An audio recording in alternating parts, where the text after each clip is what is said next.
ನಮ್ಮ ನ್ಯೂಸ್ಗೆ ಸ್ವಾಗತ. ಕೊನೆ ಶ್ರಾವಣ ಶನಿವಾರ ಪ್ರಯುಕ್ತ ಶನಿ ಮಹಾತ್ಮ ದೇವಾಲಯದಲ್ಲಿ ಅನ್ನ ಸಂತರ್ಪಣೆ ಕಾರ್ಯಕ್ರಮ. ಶ್ರಾವಣ ಶನಿವಾರದ ಕೊನೆಯ ದಿನವಾದ ಇಂದು ಚಿಂತಾಮಣಿ ನಗರ ಮತ್ತು ತಾಲೂಕಿನಾದ್ಯಂತ ಹಲವಾರು ದೇವಾಲಯಗಳಲ್ಲಿ ವಿಶೇಷ ಪೂಜಾ ಕೈಂಕರ್ಯಗಳನ್ನು ಹಮ್ಮಿಕೊಂಡಿದ್ದರೆ, ಚಿಂತಾಮಣಿ ನಗರದ ನಾಗನಾಥೇಶ್ವರ ಸ್ವಾಮಿ ದೇವಾಲಯದ ಪಕ್ಕದಲ್ಲಿರುವ ಶ್ರೀ ಶನಿ ಮಹಾತ್ಮ ದೇವಾಲಯದಲ್ಲಿ ಮೇಸ್ತ್ರಿ ವೆಂಕಟರಾಯಪ್ಪ ಮತ್ತು ಮುನಿನಾರಾಯಣಪ್ಪರವರ ಕುಟುಂಬದವರಿಂದ ದೇವಾಲಯದಲ್ಲಿ ವಿಶೇಷ ಪೂಜೆ ಮತ್ತು ಭಕ್ತರಿಗೆ ಅನ್ನ ಸಂತರ್ಪಣೆಯನ್ನು ಏರ್ಪಡಿಸಿದ್ದರು. ಶ್ರಾವಣ ಶನಿವಾರ ಪ್ರಯುಕ್ತ ಶನಿ ಮಹಾತ್ಮ ದೇವಾಲಯದ ಹೊರಾಂಗಣವನ್ನು ವಿದ್ಯುತ್ ದೀಪಗಳಿಂದ ಮತ್ತು ತಳಿರ ತೋರಣಗಳಿಂದ ಅಲಂಕಾರ ಮಾಡಲಾಗಿತ್ತು. ದೇವಾಲಯದ ಒಳಾಂಗಣವನ್ನು ವಿಶೇಷವಾಗಿ ಅಲಂಕಾರಿಕ ಪುಷ್ಪಗಳಿಂದ ಸಿಂಗರಿಸಲಾಗಿತ್ತು. ಬೆಳಿಗ್ಗೆ ದೇವರಿಗೆ ವಿಶೇಷ ಅಭಿಷೇಕ, ತೀರ್ಥಪ್ರಸಾದ ವಿನಿಯೋಗವನ್ನು ಹಮ್ಮಿಕೊಂಡಿದ್ದಲ್ಲದೆ, ದೇವರ ದರ್ಶನಕ್ಕೆ ಬರುವ ಭಕ್ತರಿಗೆ ಪ್ರಸಾದಕ್ಕಾಗಿ ವಿಶೇಷ ಪೆಂಡಾಲ್ ಅಳವಡಿಸಿ ಬೆಳಗ್ಗೆಯಿಂದ ರಾತ್ರಿವರೆಗೂ ಅನ್ನ ಸಂತರ್ಪಣೆಯನ್ನು ಏರ್ಪಡಿಸಿದ್ದು, ರಾತ್ರಿ 9 ಗಂಟೆಯಿಂದ ಬೆಳಗ್ಗೆ 6 ಗಂಟೆವರೆಗೂ ಶನಿ ಮಹಾತ್ಮನ ಹರಿಕಥೆಯ ಕಾರ್ಯಕ್ರಮವನ್ನು ಹಮ್ಮಿಕೊಳ್ಳಲಾಗಿದೆ. ಈ ಸಂದರ್ಭದಲ್ಲಿ ಧರ್ಮಕರ್ತರಾದ ಗೋವಿಂದ ರೆಡ್ಡಿ ಮತ್ತು ಕುಟುಂಬದ ಸದಸ್ಯರಾದ ಕುಮಾರ್ ರೆಡ್ಡಿ, ನಗರಸಭಾ ಸದಸ್ಯರಾದ ಜಗದೀಶ್ವರ ರೆಡ್ಡಿ, ನಗರಸಭಾ ಸದಸ್ಯ ಸಲೀಂ ಪಾಷಾ ಅಲಿಯಾಸ್ ಅಲ್ಲು, ಮುಖಂಡರಾದ ಕುಂಟಿಗಡ್ಡೆ ಶಿವಣ್ಣ, ಲಕ್ಷ್ಮಣ್, ವೆಂಕಟೇಶ್, ಉಪೇಂದ್ರ, ಜಗದೀಶ್, ರಾಮಕೃಷ್ಣಪ್ಪ ಸೇರಿದಂತೆ ಮತ್ತಿತರರು ಈ ಸಂದರ್ಭದಲ್ಲಿ ಹಾಜರಿದ್ದರು.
9 ಗಂಟೆವರೆಗೂ ಮಹಾಮಂಗಳಾರತಿ ವಿಶೇಷ ಪೂಜೆ ಆಗಿದೆ.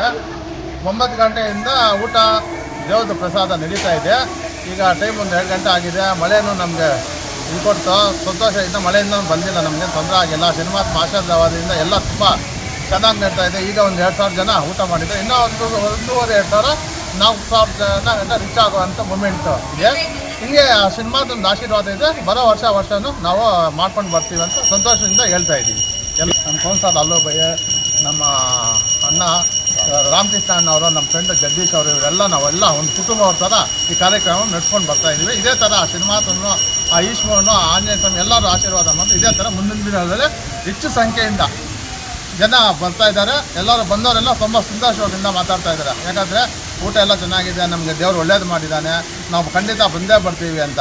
ಯಾರಾದರೂ ಹಣ ಕೊಟ್ಟರು ನಾವು ಬೇಡಪ್ಪ, ನೀವು ಬಂದಿದ್ದೆ ನಮ್ಗೆ ಹೆಚ್ಚು, ಹಣ ಏನಕ್ಕೆ ಬೇಕು, ದೇವ್ರು ನಮ್ಗೆ ಕೊಟ್ಟಿದ್ದಾರೆ, ನಾವು ಮಾಡ್ತಾಯಿದ್ದೀವಿ. ಅವ್ರ ಆಶೀರ್ವಾದ ಇದೆ, ಇದುವರೆಗೂ ಏನು ಬೇಡ ಅಂತ ತುಂಬ ಜನರಿಂದ ನೋಡಿದ್ರಲ್ಲ ನೀವೆಲ್ಲ, ನೀವು ಕಣ್ಣಾರಲ್ಲಿ ನೋಡಿದ್ರೆ ಊಟ ಎಲ್ಲ ತಿಂದ್ಕೊಂಡು ತುಂಬ ಖುಷಿಯಿಂದ ಮಾತಾಡ್ಕೊಂಡು ಹೋಗ್ತಾ ಇದ್ದಾರೆ. ನಮಗಿದೆ ಎಲ್ಲ ಜನನೂ ನಮ್ಗೆ ಬಂದು ಆಗಿದ್ದಾರೆ. ಸಂತೋಷ ಆಗ್ತಾಯಿದೆ, ನಮ್ಗೆ ತುಂಬ ಸಂತೋಷ ಆಗ್ತಾಯಿದೆ.